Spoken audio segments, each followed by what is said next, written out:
तो मैंने एसीएस महोदय को पहली ही मांग में रखा था कि हमारे नियोजित शिक्षकों का प्रमोशन दे दीजिए। और बी राजेंद्र साहब को मैंने यह कहा कि आपको लोग टाइम मैनेजमेंट के लिए जानते हैं, और जिस विभाग में भी बी राजेंद्र साहब रहे हैं वहाँ के एम्प्लॉयज को एकदम समय से उसको प्रमोशन देते रहे हैं। एवं से जो 2 दशकों से ज़्यादा समय से हमारे जो भी साथी काम कर रहे हैं और इतने दिनों से उम्मीद लगाए बैठे हैं कि हमको भी ये प्रमोशन मिल जाएगा, और उनको अभी तक प्रमोशन नहीं मिला है, तो आप प्रमोशन दे दीजिए। और ऑलरेडी इसके लिए नियमावली में प्रोविजन जो है एग्जिस्ट कर रहा है, तो आप क्यों नहीं दीजिएगा।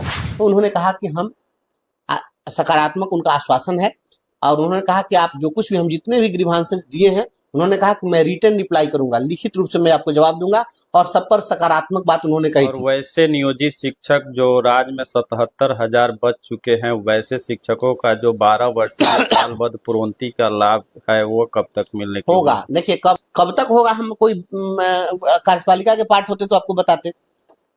लेकिन पिछले दिनों जब मैं मिला था तो मैंने एसीएस महोदय को पहली ही मांग में रखा था कि हमारे नियोजित शिक्षकों का प्रमोशन दे दीजिए।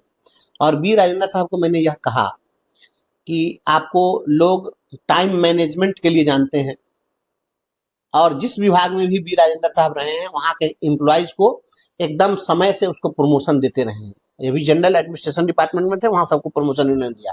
तो मैं जाकर के इनसे मिला और कहा कि पहली मांग है कि पूर्व से जो 2 दशकों से ज़्यादा समय से हमारे जो भी साथी काम कर रहे हैं और इतने दिनों से उम्मीद लगाए बैठे हैं कि हमको भी ये प्रमोशन मिल जाएगा, और उनको अभी तक प्रमोशन नहीं मिला है, तो आप प्रमोशन दे दीजिए। और ऑलरेडी इसके लिए नियमावली में प्रोविजन जो है एग्जिस्ट कर रहा है, तो आप क्यों नहीं दीजिएगा। तो उन्होंने कहा कि हम सकारात्मक उनका आश्वासन है, और उन्होंने कहा कि आप जो कुछ भी हम जितने भी ग्रीवांसेस दिए हैं, उन्होंने कहा कि मैं रिटर्न रिप्लाई करूंगा, लिखित रूप से मैं आपको जवाब दूंगा, और सब पर सकारात्मक बात उन्होंने कही थी।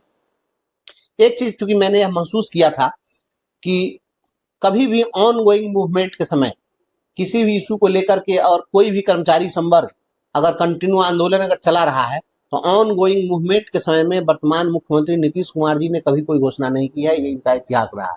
इसलिए हम यह चाहते थे कि हम लगातार हल्ला अगर करते रहेंगे तो वो इस काम को नहीं करेंगे, उनको लगेगा कि ये क्रेडिट उनको चला जाएगा।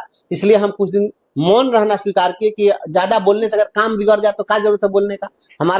हमारा तो मकसद है कि आपका हित हो, हम ज्यादा बोलें और काम में नहीं हो तो गड़बड़ हो जाएगा। तो हम यह चाहते थे कि मौन रह के ही सही, लेकिन आपका काम हो जाए, लेकिन अंदर खाने में जो करना है, आप जो सोच रहे हैं कहीं उससे हम ज्यादा करते हैं। आपको जितने भी पदाधिकारी हैं टॉप लेवल के 9 लोगों की कमेटी बनी हुई है, उसमें मैक्सिमम लोगों से मैं संपर्क किया, फिजिकली जाकर मैं मिला।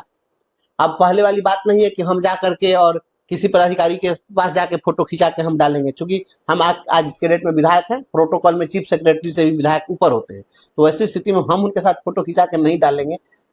ये सब कुछ दिक्कत है, इस बात को समझिए कि वो बचकानी हरकत नहीं होगी। इसलिए जो करना है बंद कमरे में बात होती है, उन लोगों को भी हम लोग अपनी कमेटी में भी बुलाते हैं, विधान परिषद में भी बुलाते हैं।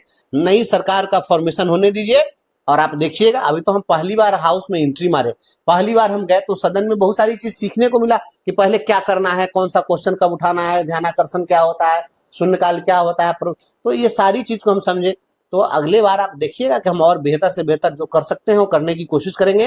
याद रखिएगा, बिहार में पहली बार आपका कोई प्रतिनिधि था जो आपकी मांगों के समर्थन में, आपके मांगों से संबंधित 5-5 तख्ती टांग के और अकेला खड़ा था, विधान परिषद के गेट पर आपकी आवाज बुलंद कर रहा था, वित्त रहित गुरुजनों के लिए मुंह में जाबी लगा के प्रदर्शन कर रहा था, और कोई ऐसा दिन नहीं था जिस दिन मैं आपके सवाल को लेकर खड़ा नहीं था। और यह जान लीजिए कि शिक्षा का विषय केवल शुक्रवार को आता है, लेकिन शून्यकाल में मैं प्रतिदिन आपकी समस्या को लेकर के मैं खड़ा रहता था। मैं रहा हूं, निवेदन में जितना लिमिट था वो लिमिट हमने क्रॉस कर दिया, इतना हमने निवेदन डाला है। दूसरे जब नहीं हम अपने से डाल सके, चूंकि एक दिन में एक ही निवेदन डाल सकते हैं, तो हम अन्य माननीय सदस्य लोग को कहते थे कि आप सिग्नेचर कर दीजिए, उनसे डलवाने का काम किए। तो जितने कम समय में जो कुछ भी कोशिश हो सकती है हमने की है, और आगे भी करना है। लगातार हम तो बने हुए हैं, क्या करना है, लगातार हम बने हुए हैं। सभी लोग से मेरा हाथ जोड़ के अनुरोध है, सबसे पहले तो मैं छठ की बहुत बहुत शुभकामना मैं देता हूँ। छठ पर बड़ा एक संदेश देता है, पूरी दुनिया में तमाम लोग उगते हुए सूरज को प्रणाम करते हैं, हमारे यहाँ लोग डूबते हुए सूरज को भी प्रणाम करते हैं, इस उम्मीद के साथ कि कल फिर नया सूरज उगेगा। इसलिए नाउम्मीद नहीं होना है।